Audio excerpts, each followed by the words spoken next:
ভিক্ষুক রাস্তা দিয়া যায় আর জমিদারের পুত্র বধূও যায়। একজন সামনের থেকে আসতেছে, একজন সামনের দিকে যাইতেছে। দুইজনের ক্রসিং এর সময় ভিক্ষুকের গায়ের কাদা জমিদারের পুত্রবধূর গায়ে লেগে গেছে। সে দুনিয়া আন্ধার করে ফেলছে, স্বামীকে ডাইকা নিয়ে আসছে, বলছে ভিক্ষুক আমার কাপড় নষ্ট করে দিছে। সে শুধু ভিক্ষুক ছিল না, বৃদ্ধ ছিল। বৃদ্ধ ছিল না শুধু, জীর্ণ ছিল, শীর্ণ ছিল, শরীরে কাপড় ছিল না, ফাটা চিরা কাপড় ছিল, পায়ে জুতা ছিল না, পেটে ভাত ছিল না।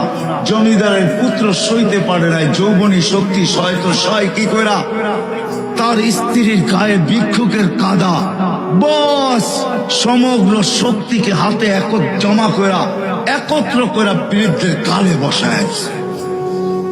বৃদ্ধ কিচ্ছু বলে নাই, শুধু উপরের দিকে তাকায় দুই তিনটা শব্দ উচ্চারণ করছেন।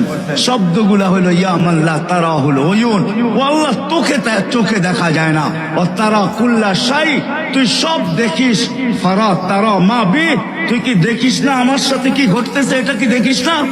বলতে দেরি যুবক, মরতে দেরি হয় না। জমিদার চলে আসছে, প্রতিশোধ নিবে। বৃদ্ধের একদিকে মুচকি হাসি, একদিকে বলতেছে প্রেমের খেলা এমনই হয়। জিজ্ঞাসা করছে কিসের প্রেমের খেলা রে? বলছে ওর প্রেমিকার গায়ে আমার কাদা লাগছে, পায়ের কাদা লাগছে, ও সইতে পারে নাই, যৌবনী শক্তি দিয়ে আমার বৃদ্ধ গালে বসায় দিছে। আমাকেও একজন ভালোবাসে, সেও সইতে পারে না, সেও সইতে পারে না। ও তো থাপ্পড় দিয়া খেলতো, সে জান নিয়ে নিছে, জান।